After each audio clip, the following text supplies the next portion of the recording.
about who you are, your work, and yeah. So hi everyone, my name is Alex. I am creator and host of the Invisible Iconic podcast. And over the past year or so, I've just started taking very small baby steps in the world of endometriosis advocacy. I previously was on the board of Extra Pelvic Not Rare, which is a not-for-profit in the United States looking specifically at endometriosis being a systemic disease, an inflammatory systemic disease that affects every single organ. It's been found in all 11 systems in our body. So I started with that, and that gave me the opportunity to not only understand the disease a little bit more from a medical perspective, because I myself, I'm not a doctor, I have no medical training whatsoever, but over the past half a decade, since I've really been in the trenches with this disease, since I've had particularly 3 laparoscopic surgeries in Australia, 2 of which were meant to be the gold standard of excision. So I myself, when I'm speaking about endometriosis, when I'm speaking about activism and advocacy, for me, it's a very personal journey, and it comes from, living with this disease. And even though I've had symptoms since I was 8 years old, I didn't consider myself disabled with this illness, with this disease, until 5 years ago. And honestly, even 5 years ago, I wasn't doing too well before my surgeries here in Australia.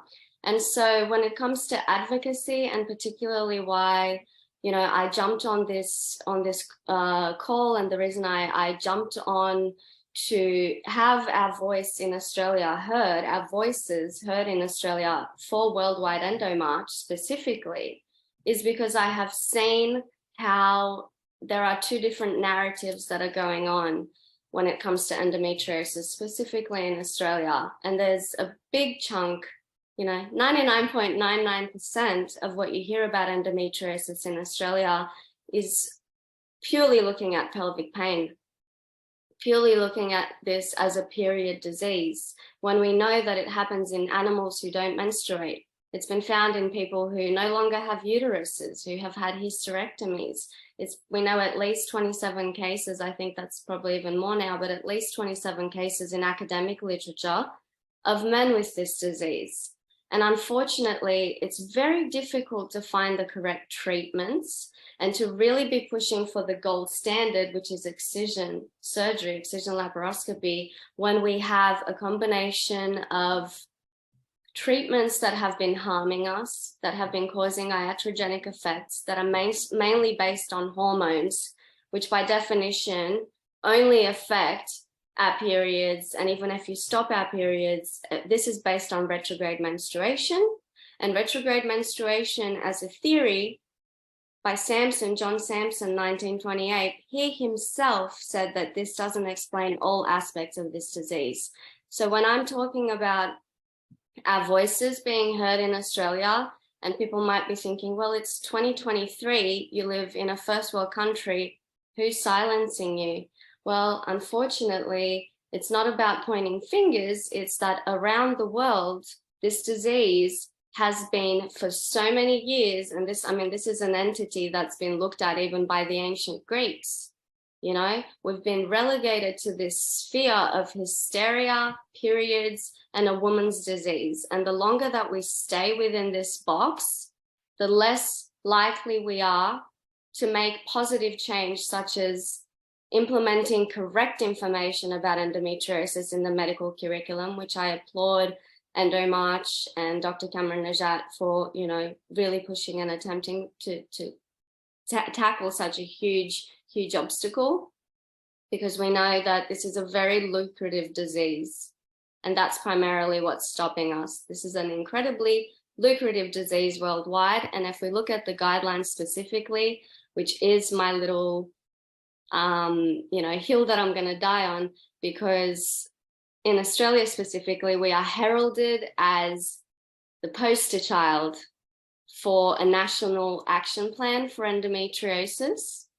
And even though we are the first country to have a national action plan for endometriosis, in practice, at least the 20% of us that are living with deep infiltrating severe endometriosis, extrapelvic disease, we are not seeing treatments that are aimed at us. We are not seeing, even the surgeries that we're getting are very basic peritoneal excision. We are not seeing interdisciplinary care. We're not seeing colorectal surgeons present when we have bowel endometriosis symptoms. We are simply being told to have peppermint tea.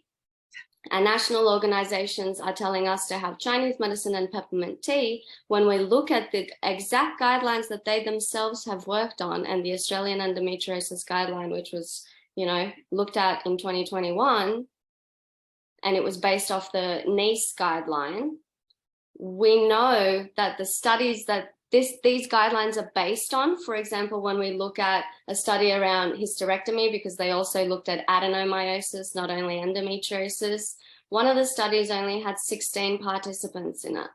And then we're basing our guidelines off things that only have, like with imaging, some of the studies said it only had about 33% specificity.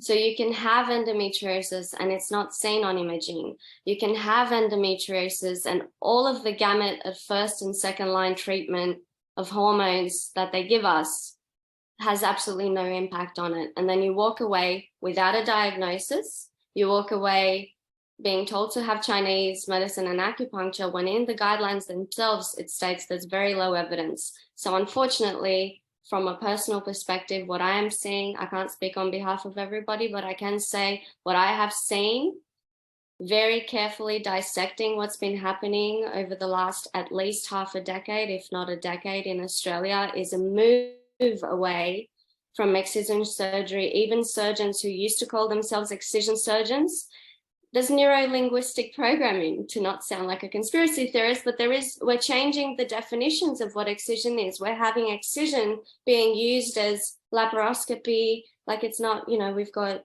one type of surgery, different tools, the same tools being used.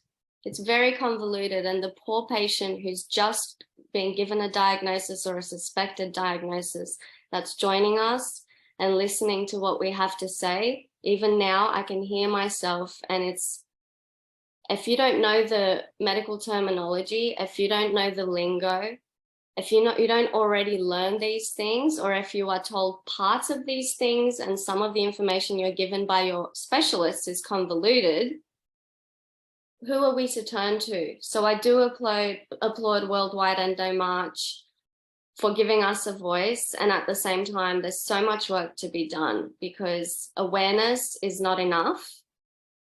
We are beyond awareness now, and we're done with, little cutesy uterus logos, because we know that this disease isn't just about the uterus, and we know how many of us are suffering without being heard. So with that being said, it's time to change the guidelines.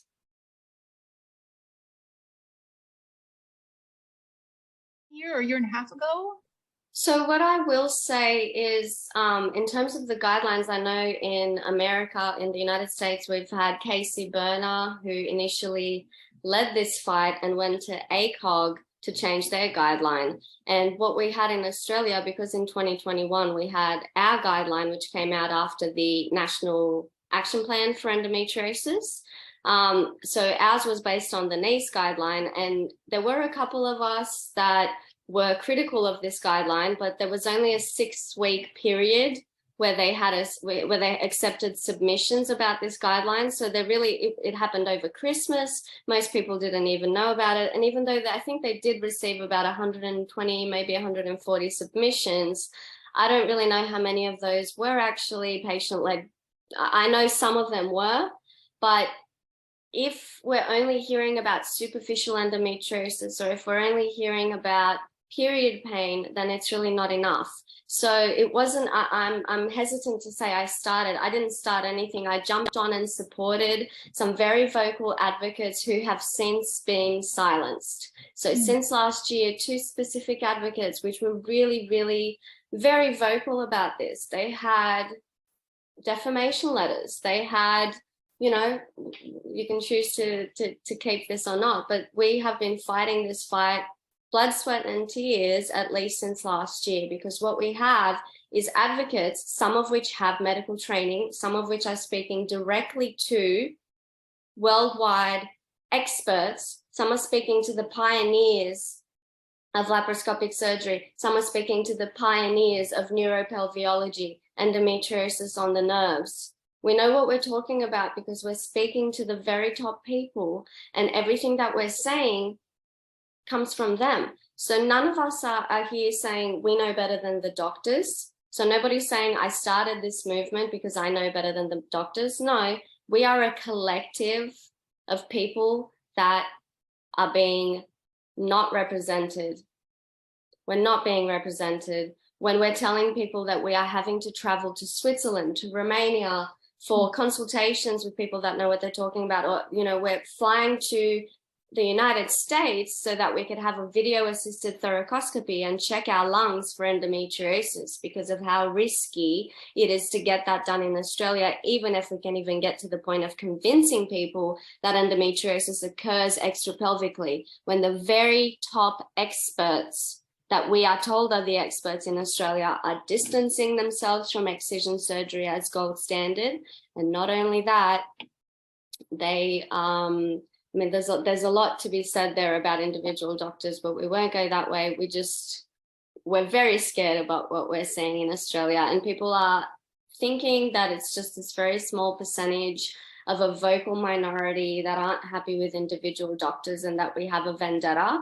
And I'm telling them now that that is not the case. Just because you have been lucky enough and I use the word lucky very, you know, tongue in cheek, because if you've been lucky enough to have something that's super visible on imaging and you have an endometrioma that's about to burst, and you can go to a gynecologist in Australia and they will probably do you justice. They can probably remove it. You'll probably be okay. You might go on the, you know, some sort of hormonal contraceptive and you think, that's me done. That's endometriosis. That's what that is. My doctor knows. My doctor helped me, the end.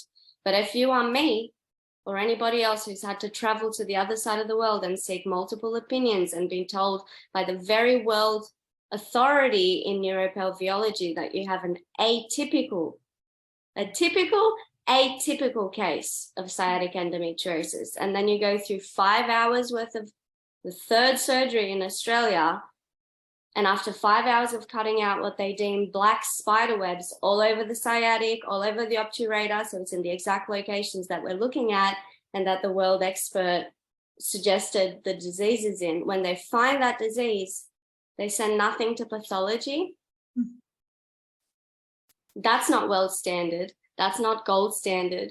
That's not a poster child for endometriosis. So yeah, we need to change the guidelines. We need to change the curriculum. If we don't have patient-led discussions and patient-led care, we have nothing. We have a one-sided pharma smorgasbord of, why don't you try this new miracle thing? And it hasn't worked. If they would have worked by now, then we wouldn't be yelling so loudly. A year or a year and a half ago? So what I will say is, in terms of the guidelines, I know in America, in the United States, we've had Casey Berner, who initially led this fight and went to ACOG to change their guideline. And what we had in Australia, because in 2021, we had our guideline, which came out after the National Action Plan for Endometriosis. So ours was based on the NICE guideline, and there were a couple of us that were critical of this guideline, but there was only a 6-week period where they had where they accepted submissions about this guideline. So they really, it happened over Christmas. Most people didn't even know about it. And even though I think they did receive about 120, maybe 140 submissions, I don't really know how many of those were actually patient-led. I know some of them were, but if we're only hearing about superficial endometriosis, or if we're only hearing about period pain, then it's really not enough. So it wasn't, I'm hesitant to say I didn't start anything. I jumped on and supported some very vocal advocates who have since been silenced. So since last year, 2 specific advocates, which were really, really very vocal about this. They had defamation letters. They had, you know, you can choose to keep this or not, but we have been fighting this fight blood, sweat and tears at least since last year, because what we have is advocates, some of which have medical training, some of which are speaking directly to worldwide experts. Some are speaking to the pioneers of laparoscopic surgery. Some are speaking to the pioneers of neuropelviology, endometriosis on the nerves. We know what we're talking about because we're speaking to the very top people, and everything that we're saying comes from them. So none of us are here saying we know better than the doctors. So nobody's saying I started this movement because I know better than the doctors. No, we are a collective of people that are being not represented.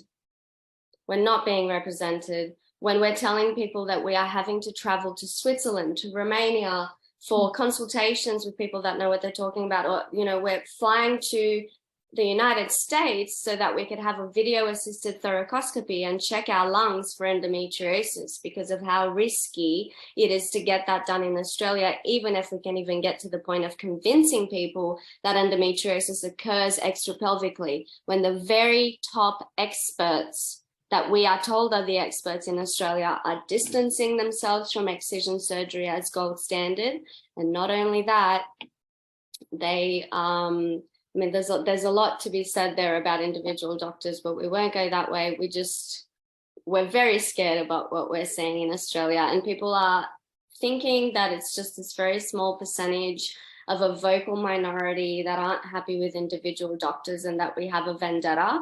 And I'm telling them now that that is not the case. Just because you have been lucky enough and I use the word lucky very, you know, tongue in cheek, because if you've been lucky enough to have something that's super visible on imaging, and you have an endometrioma that's about to burst, and you can go to a gynecologist in Australia and they will probably do you justice. They can probably remove it. You'll probably be okay. You might go on the, you know, some sort of hormonal contraceptive, and you think, that's me done. That's endometriosis. That's what that is. My doctor knows. My doctor helped me, the end. But if you are me, or anybody else who's had to travel to the other side of the world and seek multiple opinions and been told by the very world authority in neuropelviology that you have an atypical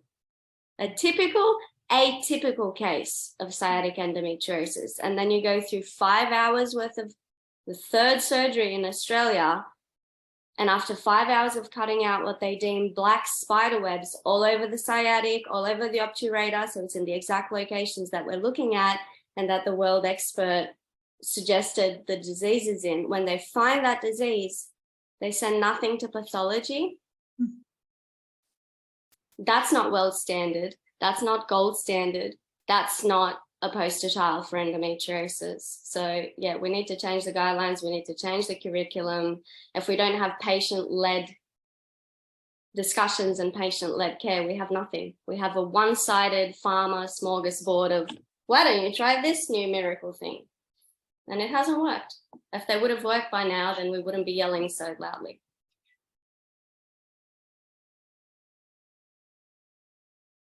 I personally don't yet have a website, but you can find me on YouTube. You can find the Invisible Iconic podcast on Spotify, YouTube, Instagram. Do have a Facebook page as well.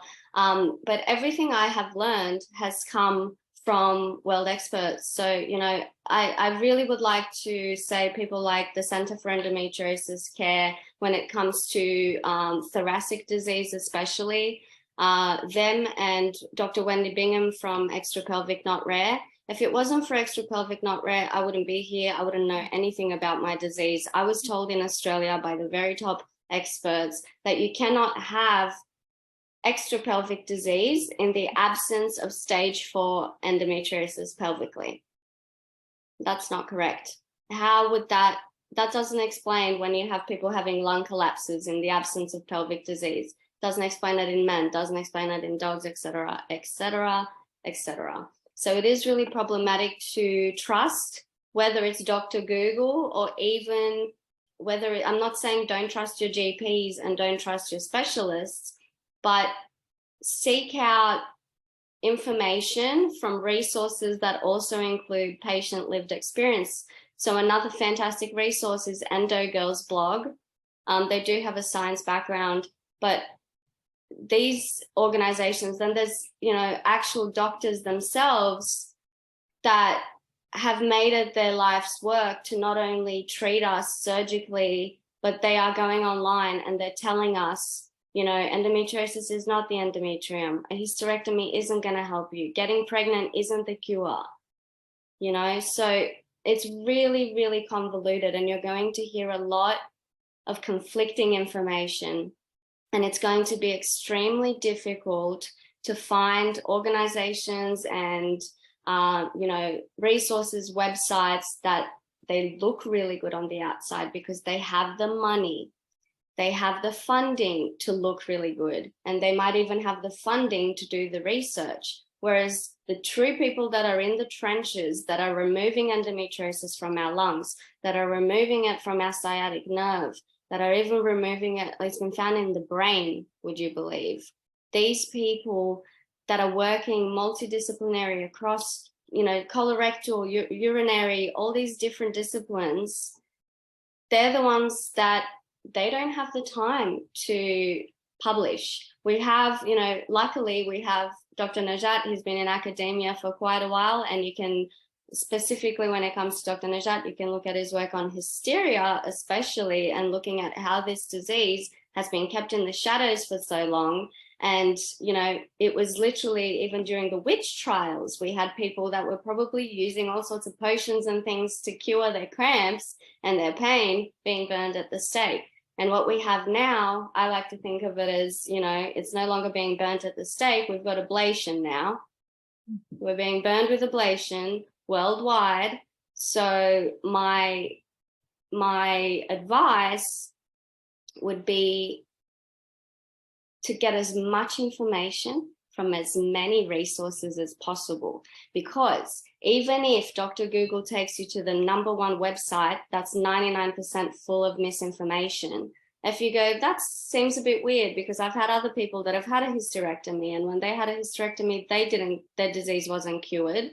Look at the other things. Look at the people with smaller voices. Look at the people who have heaps and heaps of followers, and look at those followers and that they're all disabled. They may not be selling you, you know, this brand new TENS machine or this brand new tea that's going to cure your disease. Well, it may be a little bit unsavory, and it might be a little bit terrifying to be looking at those Facebook groups, you know, even Nancy's Nook for Endometriosis, looking at things where it's a bit much and it's a little bit chaotic. But I'm telling you now, if you hang in there and you observe exactly what's going on, I trust that every person with endometriosis, regardless of our intellectual abilities, we are able to make our own decisions based on our own symptoms and what the information that we're gathering from different places. If we're myopic and we're thinking, no, my organization, my national organization has to be the be-all and end-all for endometriosis information,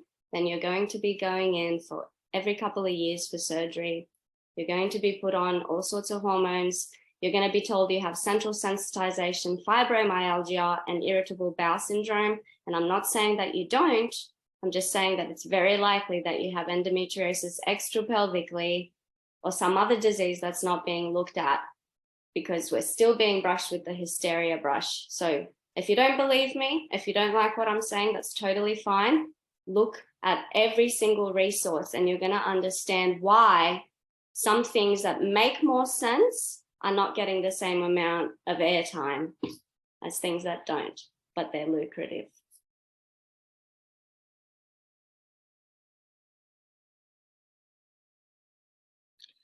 I guess it's important to say that critics of the National Action Plan and of specifically the Australian guideline for endometriosis, we're not just throwing the baby out with the bathwater. We are happy that we are the first country with a National Action Plan, in the sense that we're happy that the discussion is happening at all. But I think as an endometriosis patient, I almost would prefer for that money to not be spent on anything, or to be given to, you know, people like Indigenous people who can't even afford to eat currently because they have no food in the shops. There's no food in the stores in the Northern Territory, you know, also I can go off all these other topics that are very, very serious in our country that should be addressed, right? I would almost prefer that money and the money that's been invested in awareness and, you know, in promoting all these different treatments that the Australian Coalition for Endo organizations are putting out. I'd be happier for that to just kind of not exist than for it to keep perpetuating the same thing, which is periods. This disease is about periods, and yes, it affects our periods.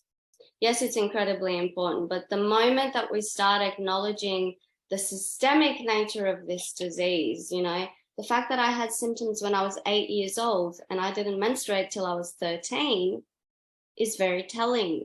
We need to look outside of this disease, outside of it as a period, an entity all around periods, you know. So yes, we have a national action plan, but it is myopic.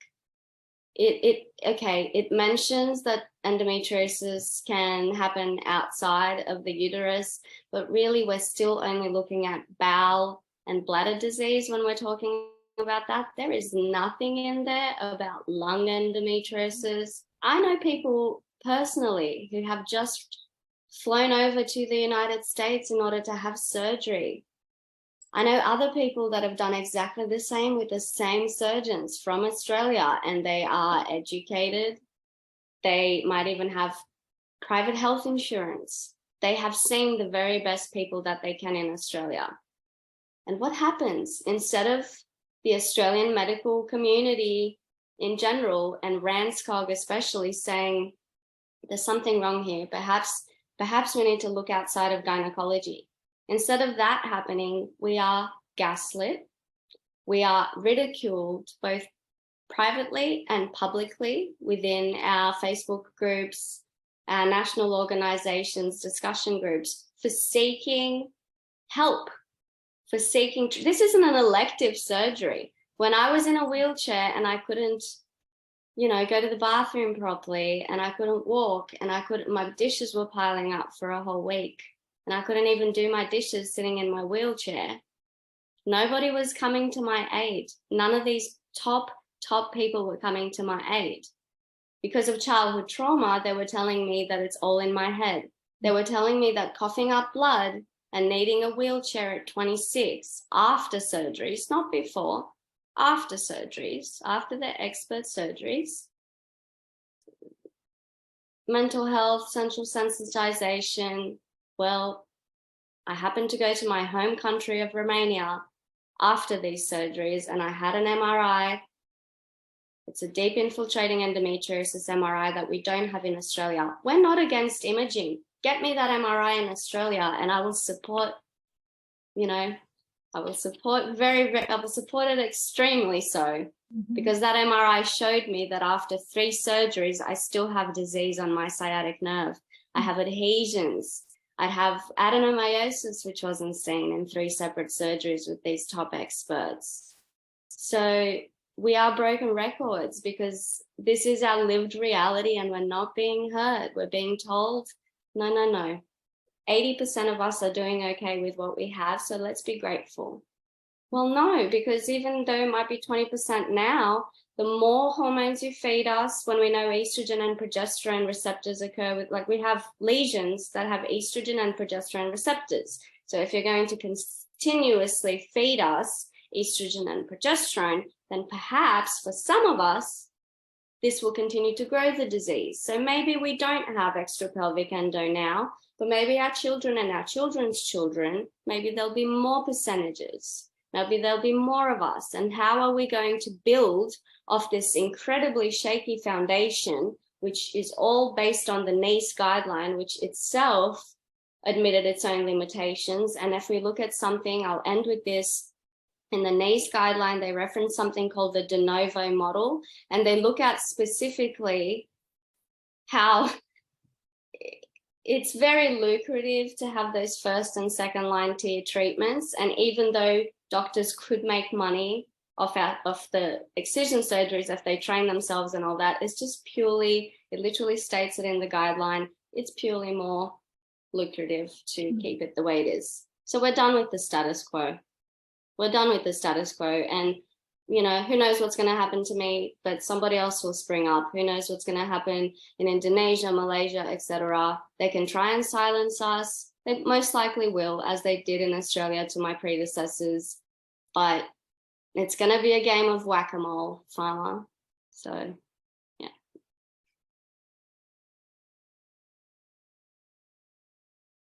Hi, Barbara and everyone here. Well, basically, we're in the same boat, like what Alex mentioned. Okay, we at MyEndoSis, we are trying very hard. We started this association way back in 2013. We managed to register the association when back then doctors are not eager to be involved. Okay, so we, a group of patients and caregivers decided to do something, and because awareness is extremely low in Malaysia, and of course it's a taboo to talk about period pain. And we at MyEndoSis, we're pushing to end the diagnostic delay, and of course for healthcare providers to support and of course create awareness on endometriosis among the medical community. I personally am the president of this association. I'm a patient myself. I've suffered for many, many years. I was only diagnosed 9 years after the onset of my symptoms. I was diagnosed back in 2001, and I had repeated surgeries. A lot of it, they are ablation type surgeries, although some doctors claim that it's incision. And of course, I had a lot of OCPs, taken a lot of OCPs as well as hormonal medication. I've taken everything in the book. However, I still can tell you now, I'm still having this condition and I'm still managing my illness. And it's a long, long journey for a lot of us, okay? It's a big battle.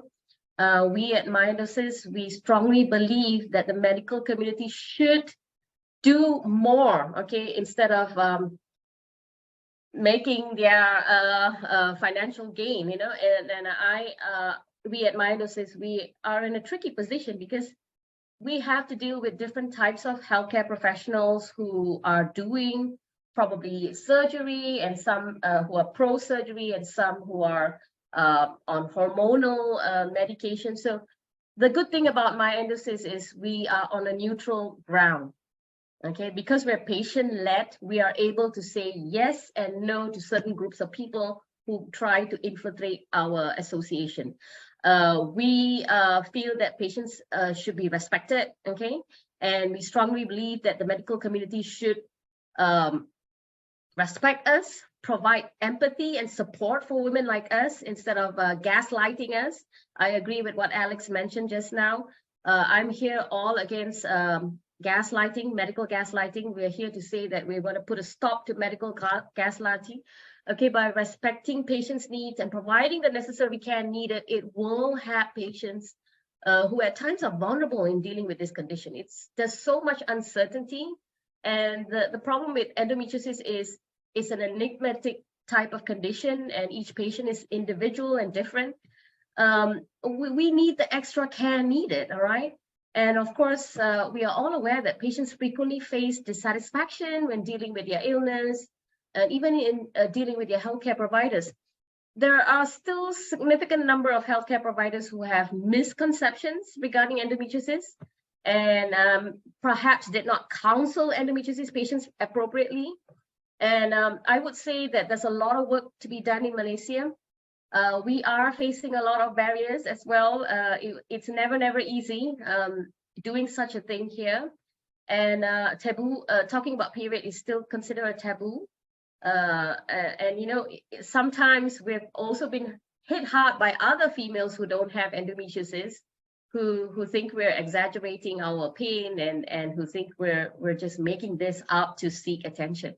So in a nutshell, I would say that we need the community support, and we hope that the medical community would also join us in advocating for policies, change of policies that address the really unmet needs of women with endometriosis. That's our stand here at MyEndoSis.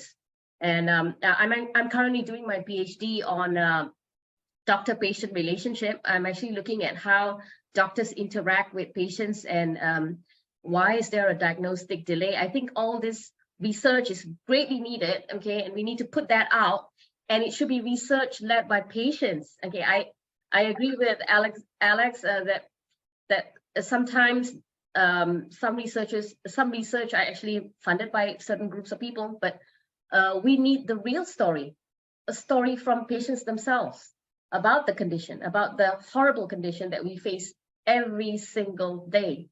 And this is something that we cannot hide from. And we have to actually open up and speak out about it. And we have to put a face on the word endometriosis.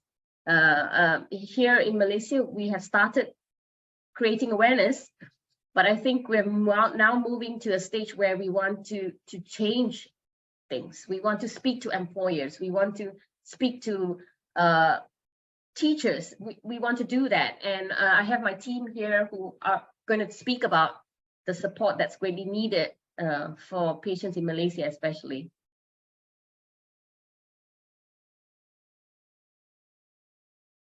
Yeah. Okay. Hi, I'm Kiran. I'm from MyEndoSis. I'm a secretary of MyEndoSis, and I'll be talking about a support system on social media platforms. Like we know, like support networking services such as Facebook, Instagram, Twitter, they are very popular among youths today, among patients, among people these days. And so by looking at this platform and providing support to this patient at MyEndoSis, we are playing a great role in understanding their pain and suffering. Yeah, and also at the same time, having an opportunity to help and support them mentally, support these patients mentally. And of course, through the social media, we are also able to increase their self-esteem, provide them with information, tangible support so that they can continue fight their battle with endometriosis. So the least we can do as a part of community is basically try to understand them as patients, because we might be patients ourselves. As doctors, we also need to understand their needs, okay? And as spouse maybe, and as also Endo Brothers, we also have another branch called Endo Brothers under MyEndoSis. So all of these people, whether you are your patients yourself, whether you're a doctor, whether you're a spouse, whether you're an Endo Brother, or family members, brother, sister, employer, whoever not, we are here to support them. And all this kind of support is done through the social media platform. And we have MyEndoSis support group, and here patients are trying to find out information about my endometriosis. They look for empathy, they look for sympathy, they look for all kind of support, and we are here to support them. So I also believe that as a community, as a whole, we need to broaden our perspective on what online support system actually meant for patients. I mean, what actually what these patients are looking from this online support system. Are they looking for managing their illness experiences? Are they looking for empathy, sympathy, emotional support, psychological support? So as a society, I believe that we need to broaden our perspective on online support group, and we need to stop viewing them as a lens of personal thought or experience or belief or concern, but we should view them as helping them out, understanding the disease, and at the same time comprehend or see how possible it is for us as patients or as doctors or as spouse or as family members, how we can influence them and help them to gain information in regards to what endometriosis is all about. And this can also be done through research.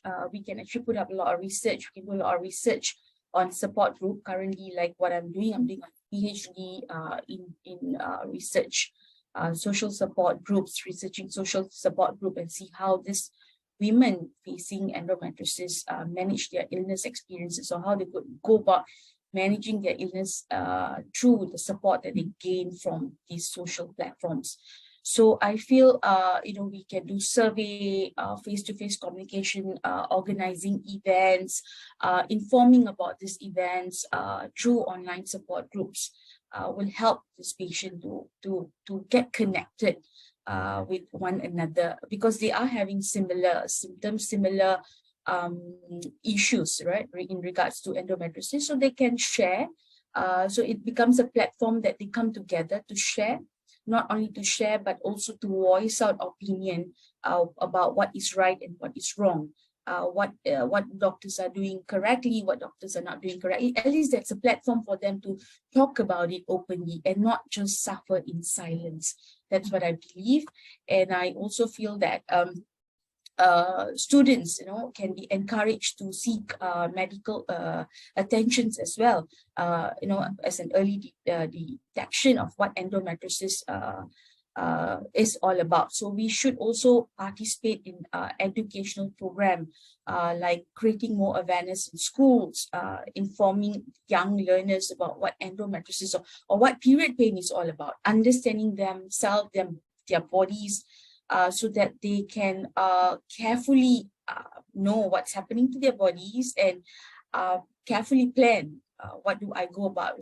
What are the next steps that should be taken about making sure that I don't suffer in silence and I don't, get late diagnosis about on this particular illness that I'm having. So MyEndoSis, we have already begun lots of talks in schools, both for teachers, for students, online support as well. So basically, towards the end, I would just like to say that we are here to create an awareness about the severity of this particular illness, encouraging not only patients, but also students, anyone who's linked to this group of people who's having endometriosis, taking the right path and, understanding their bodies and better managing their illness experiences as early as possible, breaking the silence, which is commonly associated with the taboo that's surrounded with period pain. And, we should not talk about it because we're in an Asian community. We don't talk about period. We don't talk about, sex. We don't talk about all this kind of things. It's brushed down under the carpet. So it's time that we break this silence, we break this taboo, and we are here to help and we are here to heal. That's what I feel and I believe. Thank you.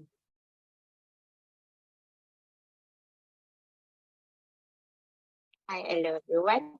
So having endometriosis can be a significant impact of individual daily life. And as we know, employers, they always have issues with employees who have endometriosis. And I, myself, as an employer, also having some, there's one of my teachers having some endometriosis issues, which I could understand, but there are a lot of them. I think most probably 90% don't understand because the female, because they felt that you have that pain, why should you? I don't believe you, something like that.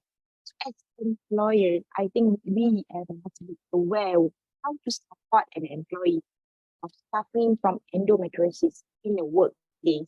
Maybe there are some few suggestions that available that can be made, like understanding the difficulties working with endometriosis, and it's critical to understand that difficulty with people face by coping with endometriosis. The pain it can be incredible, incapacitating. We can't even say the words of the pain and preventing them from work physically. Someone ethic and understanding about the pain itself. As an employer also, sometimes we should be more flexible about working arrangement. You should open about flexi working policies. Some allowing for employees to have working conditions and they have to require it with their own conditions. Flexible hours, job sharing, working from home, or maybe reducing their hours in general could be an option. Providing a signpost to appropriate supports as endometriosis, it is chronic medical condition and likely you know all about the answer or understand it completely. So it is important to assist employees by directing them to appropriate resource which can offer them a support that like MyEndoSis in Malaysia, and we are here. We are here to help, and your co-workers share their experience like other people with similar situations. I think as an employer also, you can make a safe space for people to be comfortable. To be comfortable by creating that space, people will feel like they are more comfortably speaking openly about supporting themselves and how they require and how the employer can assist their conditions. For me, happy employees are a productive employee.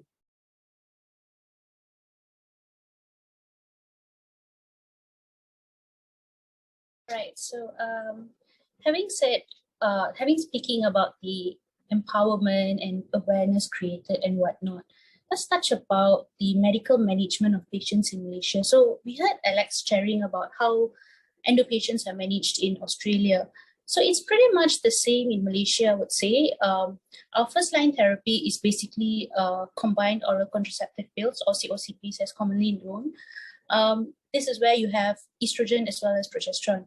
So when you tend to understand the disease itself, you know that it basically feeds on estrogen. So you ask yourself, is it wise to put a patient on something that's a combination of estrogen and progesterone? But basically that is in the guidelines and that is what is practiced until today, despite the fact that we tend to have a much better understanding about how the disease actually progresses in patients. And then we go on to progesterone-only treatment. So when you talk about progesterone-only treatment, well, you've already stirred up the estrogen with COCP users. And then you're going and putting a patient only on progesterone. So you ask yourself, is it a wise thing to do after putting the patient on estrogen? So you've basically aggravated it, and then you expect the patient to respond to progesterone only, which probably should have been a reverse procedure. In fact, you put the patient on progesterone and then followed by estrogen if you probably want to try to test the waters and see whether the patient is actually responding to estrogen in any positive or negative ways. So most likely the patient may or may not respond to progesterones, because at that point you've already stirred up the estrogen. And then patients tend to, by the time they move on to the next line of therapy, which would be GnRH analogs, whereby you are actually pushing the patient or inducing menopause states in patients, and then you have really young patients. So as we know, the disease is affecting younger and younger women. So if you're having a teen patient, probably less than 20, and you're putting them into menopause, a lot of people fail to understand what are the implications of pushing a teenager into menopause, just because of the fact that you have already fed them estrogens, and you have not actually, most likely they haven't even got a proper diagnosis. The reason why you're pushing them into menopause is because you're just trying to experiment with different drugs.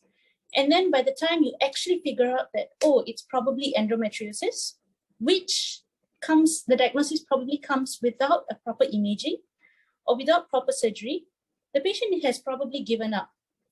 And then you gaslight the patient and you say, oh, it's probably in your head. And then you go and refer them to counselors. Like we have practices where some medical doctors will actually prescribe counseling sessions. And after a certain number of sessions, probably 6 sessions, and they don't see a positive outlook as what they desire, they would say that you probably need a psych help instead, which is probably not the thing, because you fail to address the pathology itself. And then by the time you actually go in for surgery, probably your patient started off with a stage 1 endo. By the time you go in for surgery, patient probably has stage 4. The patient has probably already developed extrapelvic endometriosis. And then you expect to treat the patient.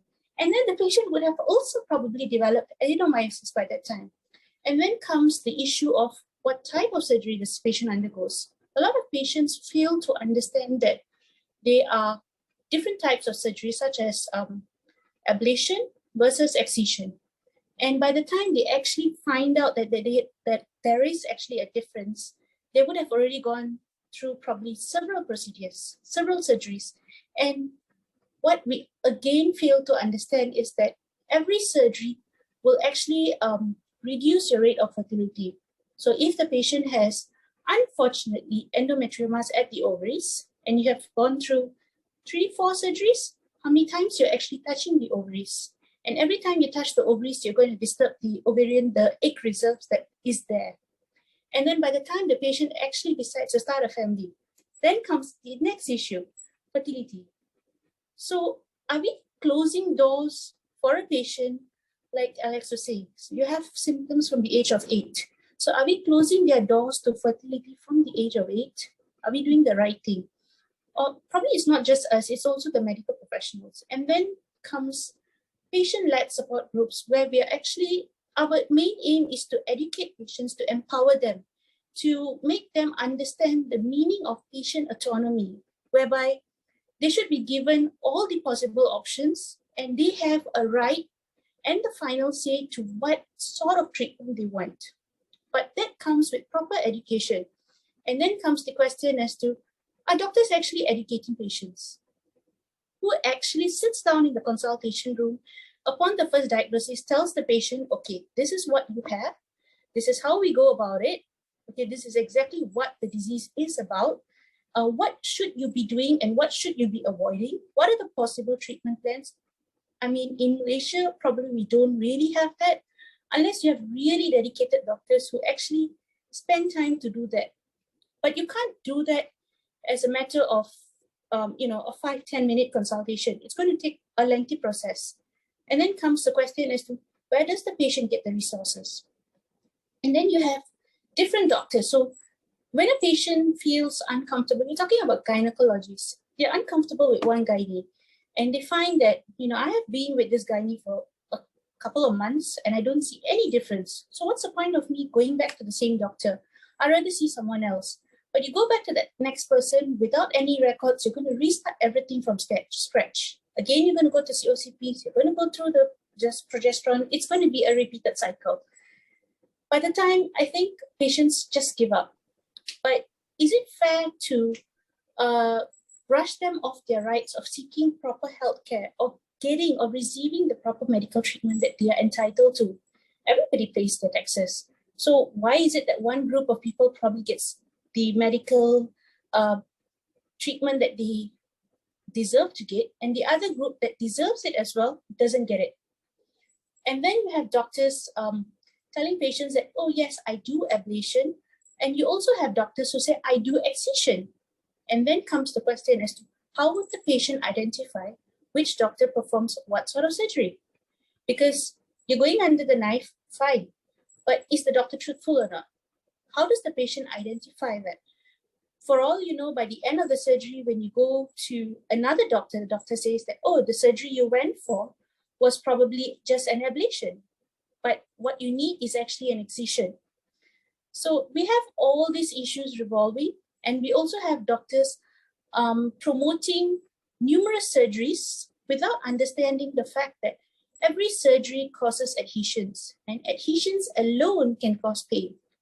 So should patients be subjected to numerous surgeries, or should patients just go through one surgery throughout their lifetime, which actually clears off everything, including deep infiltrating endometriosis?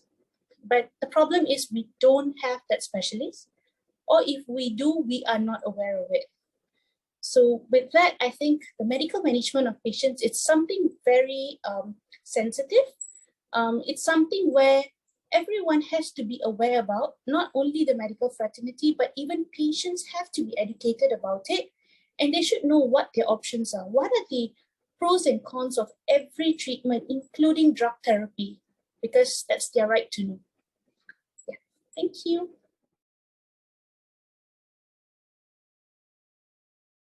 Soon, but Namira, I'd love to introduce you, and you can speak to what's going on in Singapore. You can pivot off of what other folks have said, but yeah, I'd love to know your thoughts, what you're facing, what you hope to see, things like that.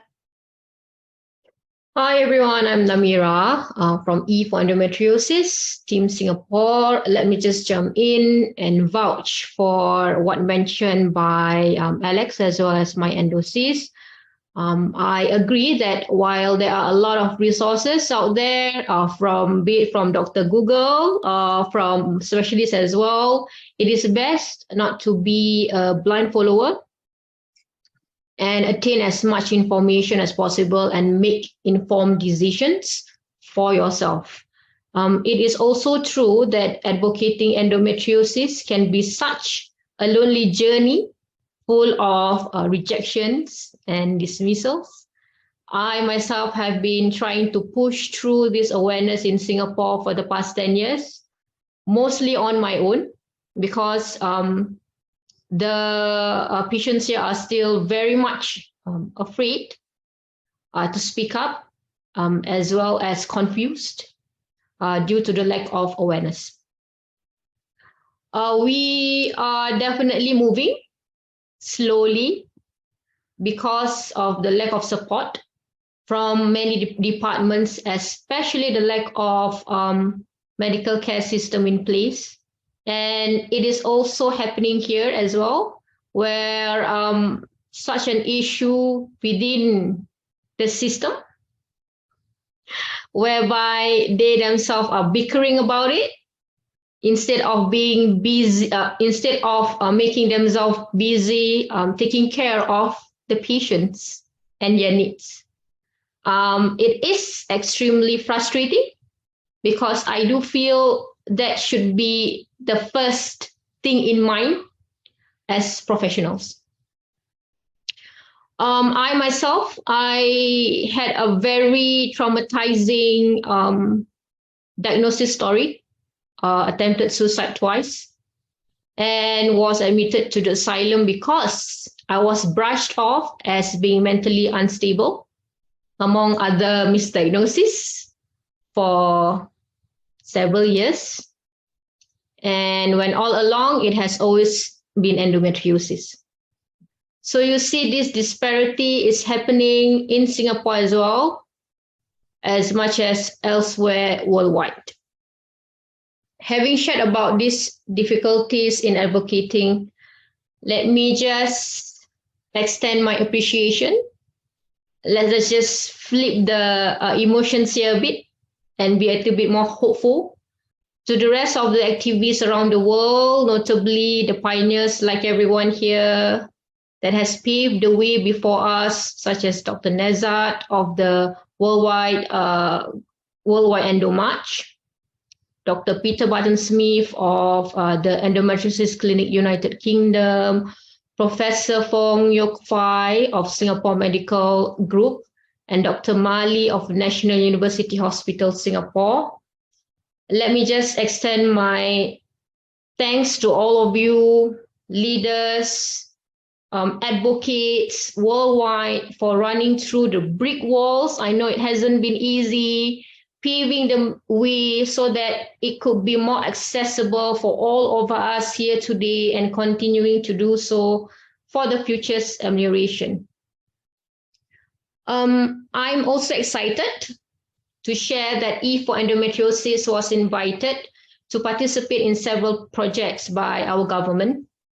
First was the Action for Her movement, which happened last year, and coming this week, actually, another movement, Forward SG, where conversations of change are encouraged with hopes that addressing this will shape the future of Singapore. So we are taking baby steps. And when I say little steps, is trying to at first change the mindset that painful menstruation is not normal. So pretty much a lot of us here is still considering that it's normal. So this is how slow we are moving. But we are moving. Yes, that's a good thing, right? We are moving. At the same time, let me highlight a snippet from Channel News Asia, article dated 10 of June 2021, where Prof. Fong Yok Fai mentioned awareness is sadly lacking among the general population, among doctors and even specialists themselves. Many get dismissed even when they get to the GP for a pain injection during their menses. Some are told it's all in the head or to just accept it. Others are even told by specialists that it is normal. So for as long as we are normalizing this prejudice, the silencing of our women's health in this area continues. If these painful symptoms are dismissed as primary dysmenorrhea, which happened to me as well, then a doctor won't investigate further, and this contributes to the delay in diagnosis and timely management of symptomatic endometriosis. There is still a very low recognition of endometriosis at the GP level, where young women usually go with their painful symptoms, and it's still happening here in Singapore. The good thing is, one of the specialists has addressed it openly in an article as such, so hopefully more awareness would come from this moving forward.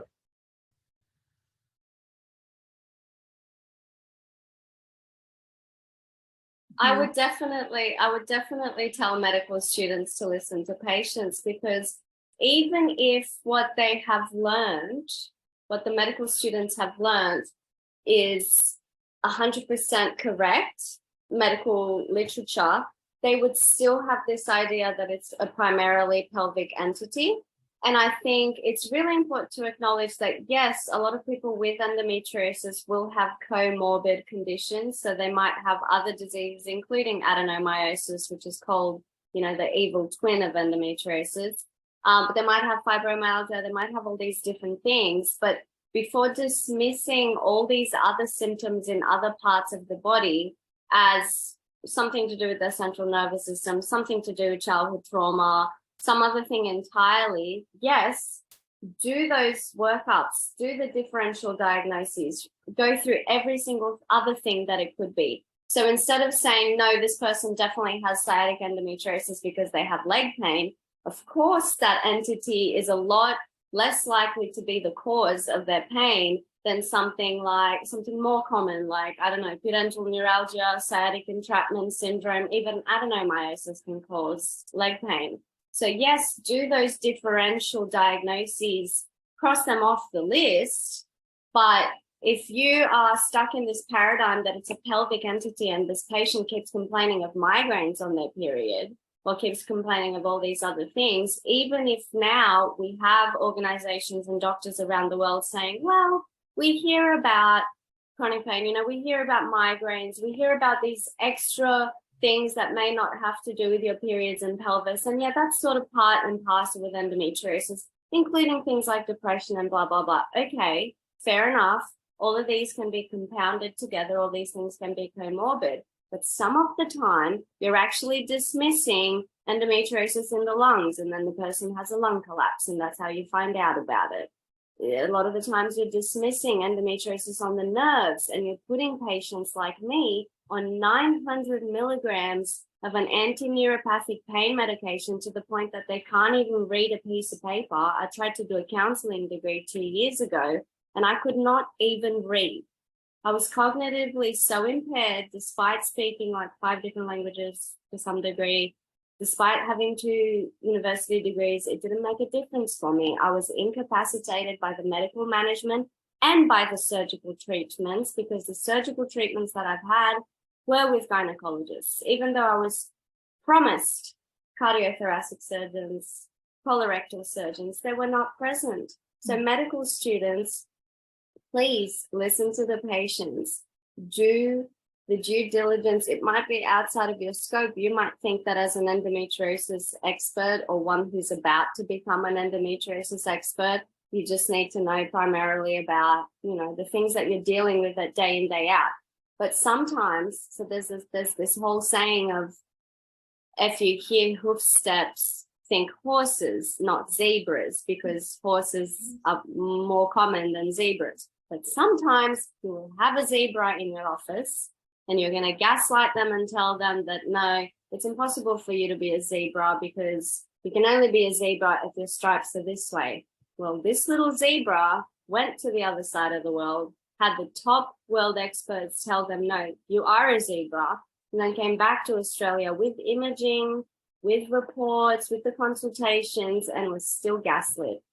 So if the next generations of medical professionals can take us seriously, can take what's happening worldwide into consideration, not just within their myopic disciplines and within their myopic gynecological organizations, then that would make a huge difference for patients and for the lived experiences and lived experience for our lives.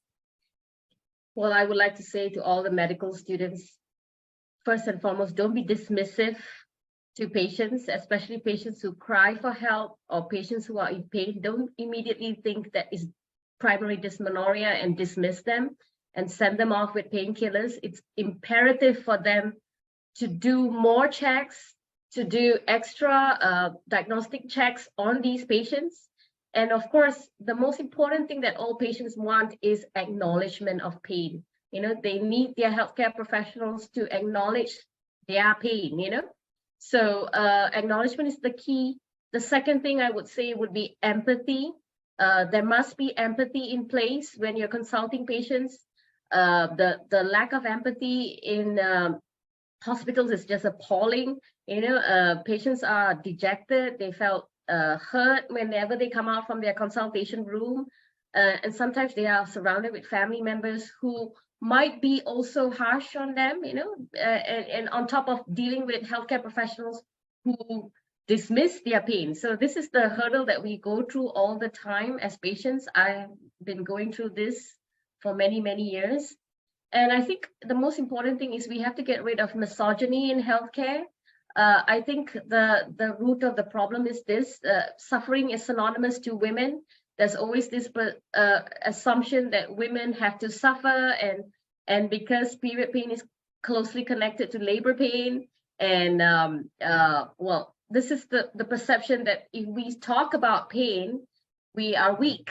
You know, this is something that we have to get rid of, and I'm hoping that all medical students will believe in us as women or girls when we talk about our pain.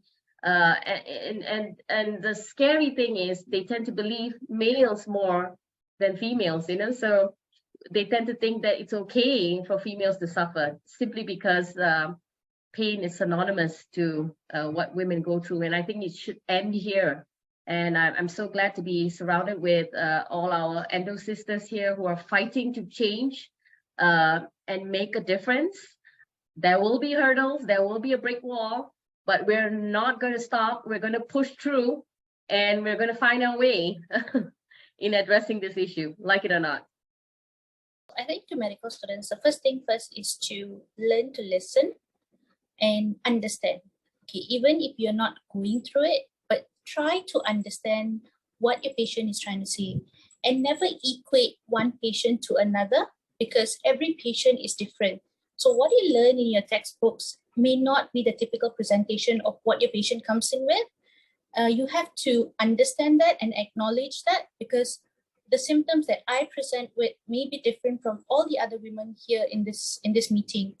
And you have to acknowledge that, and you have to make sure that you take a thorough history, because the first history taking that you take from a patient can actually lead you directly to your diagnosis, whether you like it or not. But what we fail to actually do is to get a proper history from patients, and that actually leads to years of delayed diagnosis. So learn to listen, learn to empathize, learn to comprehend every word that your patient says, because some patients may not know how to express it.